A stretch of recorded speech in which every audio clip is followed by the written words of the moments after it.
औज़ु बिल्लाहि मिनश्शैतानिर रजीम बिस्मिल्लाहिर्रहमानिर रहीम। तमाम व्यूअर्स को सिटी ऑफ नॉलेज की तरफ से वेलकम कहते हैं और अस्सलाम वालेकुम।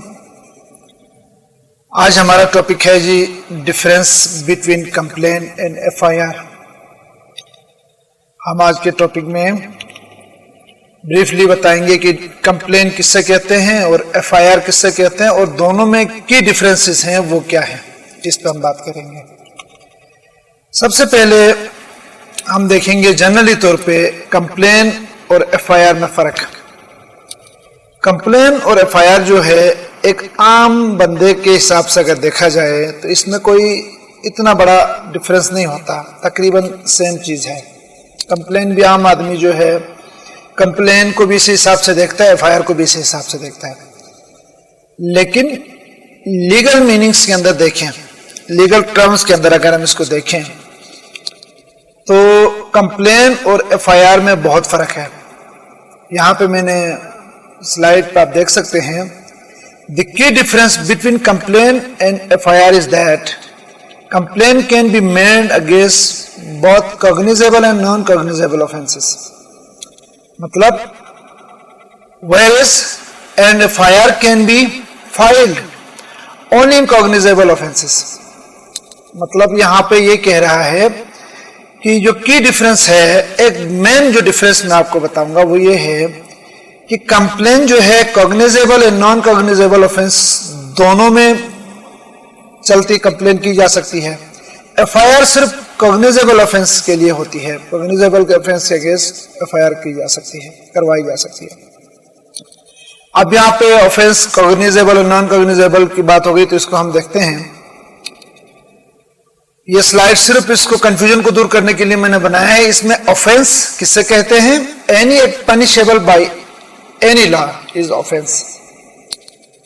कोई भी काम जो किसी भी लॉ के अंदर काबिले सजा है, पनिशेबल है, वो इस लॉ के अंदर ऑफेंस कहलाता है। ये प्री डिफाइन इसलिए नहीं है, बहुत सारे ममालिक के अंदर, बहुत सारे कवानीन के अंदर बहुत सारी चीजें ऑफेंस में आती हैं और बहुत सारे ममालिक में ऑफेंस में नहीं आती।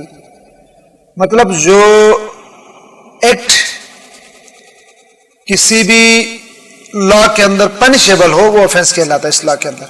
तो टाइप ऑफ ऑफेंस दो हैं, जैसे मैंने पहले स्लाइड में आपको बता चुका हूं, cognizable and non cognizable. Cognizable offence इसको कहते हैं जिसको काबिले दस्तअंदाजी पुलिस कहते हैं उर्दू में।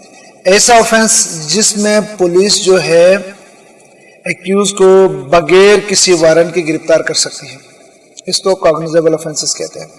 ऐसा एक्ट, ऐसे जुर्म, ऐसा क्राइम जिसके अंदर पुलिस जो है बगैर किसी वारंट के गिरफ्तार कर सकती है। वाइल जबकि नॉन कॉग्निजेबल ऑफेंस में वारंट के बगैर पुलिस को इख्तियार नहीं है कि वो गिरफ्तार कर, शैल नॉट अरेस्ट, बिल्कुल कभी नहीं कर सकती जब तक इसके पास वारंट नहीं होगा। ये ऑफेंस का है। लेकिन हमारा टॉपिक जो था, हमने डिफरेंस बताना था कंप्लेन और एफआईआर में। अब इस हवाले से सबसे पहले हम देखेंगे कंप्लेन किससे कहते हैं। ये complain means the allegation made orally or in writing to a magistrate. देखिए जी, कंप्लेन इस एलिगेशन, इस इल्जाम को कहते हैं जो आप किसी पे लगाते हैं मजिस्ट्रेट के सामने, या तो रिटर्न में लगा लेते हैं या आप इसको ओरली लगाते हैं मजिस्ट्रेट के सामने। क्यों लगाते हैं? To a view to his taking action under this code. मतलब ताकि वो कोई एक्शन ले सके जिसके खिलाफ, जिसके ऊपर आपने इल्जाम लगाया है, मजिस्ट्रेट को इस सेंस में आप बता रहे हैं। जब मैं इसको बताऊंगा मजिस्ट्रेट को तो मजिस्ट्रेट इसमें कानून के तहत इसके ऊपर एक्शन लेगा। That some persons whether known or unknown, किसी बंदे के बारे में known unknown कुछ भी हो, has committed an offense, जिसने कोई ऑफेंस कमिट किया है, इसके लिए इसके खिलाफ आप एप्लीकेशन लेके मजिस्ट्रेट के पास जा चुके हैं और मजिस्ट्रेट के ऊपर पास जाके आपने रिटर्न में या ओरली तौर पे आपने कोई शिकायत की, वो कंप्लेन कहलाती है। But it does not include the report of the police officer. मतलब ये मेन चीज यहाँ पे ये है कि मजिस्ट्रेट के पास आप इसमें पुलिस ऑफिसर की रिपोर्ट शामिल नहीं हो, आप इंडिविजुअली जो मजिस्ट्रेट के पास जाते हैं, इसको कंप्लेन कहते हैं। अब सेक्शन 200 के अंदर जो है, सीआरपीसी 200 के अंदर जो है मजिस्ट्रेट क्या करेगा, इसका जो रोल डिफाइन किया गया है। Section 200 CRPC require the magistrate to examine the complainant.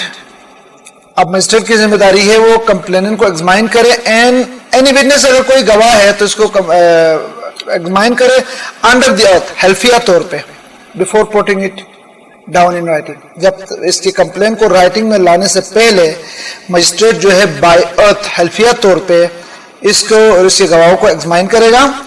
The written complain will then be, अच्छा जी, complain will then be sign by the complainant, मतलब देन इसको लिखेगा मुतमईन होने के बाद और इसको कंप्लेनेंट से इसके ऊपर साइन लेगा, अगर गवाह है तो गवाह से भी इसके ऊपर साइन ले लेगा। ये कंप्लेन कहलाती है। मतलब सिंपल सी बात अगर मैं बोलूं तो कोई कंप्लेन जो कॉग्निजेबल होगा, नॉन कॉग्निजेबल ऑफेंस के खिलाफ आप चले जाते हो मजिस्ट्रेट के पास, इसमें पुलिस रिपोर्ट शामिल नहीं है, आप मजिस्ट्रेट के पास ये कह के जाते हो कि मेरे साथ ये जुल्म हुआ, मेरे साथ ये जाती हुई, तो लिहाजा आप इसको, इस जाति के खिलाफ आप एक्शन लें। तो ये हमारे पास कंप्लेन की डेफिनेशन आ गई। दूसरी चीज अब हम आते हैं FIR। कंप्लेन जो है मैं आपको दोबारा दिखाता हूं कि कंप्लेन जो है ये सेक्शन यहां मैंने मेंशन नहीं किया है, चलें 154 जो हमारे पास सेक्शन 154 जो है इसके अंदर FIR डिफाइन है। सेक्शन 154 के अंदर इंफॉर्मेशन इन कॉग्निजेबल केसेस, मतलब 154 के अंदर FIR को इंफॉर्मेशन कॉग्निजेबल केसेस, किसी भी कॉग्निजेबल केस के अंदर इंफॉर्मेशन को, फर्स्ट इंफॉर्मेशन को FIR कहते हैं। अब इसको सेक्शन क्या, इसके बारे में सेक्शन क्या कहता है? Every information relating to the commission of a cognizable offence, मतलब हर इंफॉर्मेशन जो कॉग्निजेबल ऑफेंस के बारे में आ जाती है किसी भी police officer, in charge police officer के पास, if given only to an officer in charge of a police station, मतलब जिसको ओनली तौर पे दिया जाए पुलिस स्टेशन के इंचार्ज के पास, shall be reduce in writing, इसको राइटिंग के जरिए से SHO जो है वहां पे SHO हो सकता है, उसका इंचार्ज ऑफिसर स्टेशन का ये है, वो इसको राइटिंग के जरिए इसको रिड्यूस करेगा, इसमें गैर जरूरी मवाद को खत्म करेगा। और अगर एक बंदा एप्लीकेशन दे देता है, इसके अंदर बहुत सारी गैर जरूरी चीजें होती हैं, इसको जो पुलिस ऑफिसर या खुद या अपने कंट्रोल किसी को डायरेक्शन देगा कि इसको आप रिड्यूस करें राइटिंग के अंदर, इसको मुख्तसर तरीके से इसको लिखें। एंड रीड ओवर द इंफॉर्मेंट, अब लिखने के बाद जो इंफॉर्मेशन दे चुका है, FIR करा चुका है, इसको रीड करके सुनाएगा कि ये किया। एंड एवरी सच इंफॉर्मेशन, और सब इंफॉर्मेशन को इसके पास सुनाएगा। वेदर गिवन इन राइटिंग, अगर इसको कोई इंफॉर्मेशन राइटिंग में दिया गया है तो भी इसको मजीद जो है इसको श्रिंक करेगा, इसको रिड्यूस करेगा और फिर इसको साइन लेगा जो पर्सन में इसको दे चुका है। और आखिरी में and the substance thereof shall be entered in a book to be kept by such officer, और इसको अपने एक बुक होती है, इसकी अपनी बुक जिसको रोजनामचा कहते हैं, इसके अंदर जो है इस FIR का इंदराज करके अपने पास भी रखेगा, तो FIR कहते हैं, इसको FIR कहते हैं। मैंने आपको कंप्लेन बताई और FIR बताया। इसके बाद जो है अभी हम आते हैं differences between complain and FIR। FIR और कंप्लेन में मेन डिफरेंसेस, की डिफरेंसेस क्या है? सबसे पहले हम इसको देखते हैं, ये हमारे पास आ गया जी, ये हमारे पास आ गया। इसको अगर प्रोविजन के हिसाब, पैरामीटर्स के हिसाब से कंप्लेन क्या है और FIR क्या है, मैंने कलम बनाया। सबसे पहले पैरामीटर्स के हिसाब से हम देखते हैं प्रोविजन के हिसाब से कंप्लेन जो defined in section 2 sub section D CRPC में डिफाइन किया गया। प्रोविजन इसका ये है कंप्लेन का। और FIR का प्रोविजन है ये प्रोवाइडेड अंडर सेक्शन 154 CRPC, मतलब ये FIR जो है CRPC के सेक्शन 154 के अंदर डिफाइन है। अच्छा जी, दूसरा अगर अथॉरिटी के तौर इसके मद्देनजर देखा जाए कि अथॉरिटी जो है कंप्लेन जो है मजिस्ट्रेट के पास होगी और FIR जो है police officer in charge of a police station, मतलब जो FIR होगी वो पुलिस ऑफिसर के पास होगी, किसी भी पुलिस स्टेशन के जो इंचार्ज ऑफिसर होगा इसके पास होगी। दूसरी चीज, अगर तीसरा डिफरेंस ऑफेंस के हवाले से, किस ऑफेंस के अंदर कंप्लेन होगी, किस ऑफेंस के अंदर FIR होगी।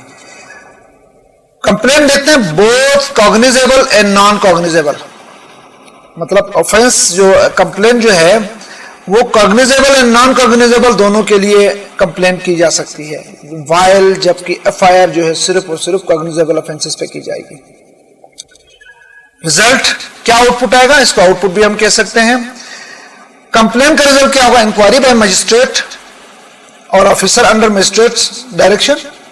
जो कंप्लेन है इसकी इंक्वायरी जो है मजिस्ट्रेट करेगा या मजिस्ट्रेट इसको अपने डिस्क्रिप्शन के ऊपर किसी और अपने सेकंड अथॉरिटी को ये डेडिकेट कर सकता है कि वो भी इसके अंदर इन्वेस्टिगेशन कर सकती है, इंक्वायरी कर सकती है।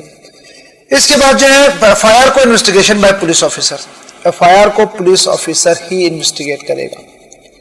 व्यूअर्स, इस क्लास में हमने एफआईआर को देखा, कंप्लेन को देखा और दोनों में की डिफरेंसेस हमने देखा।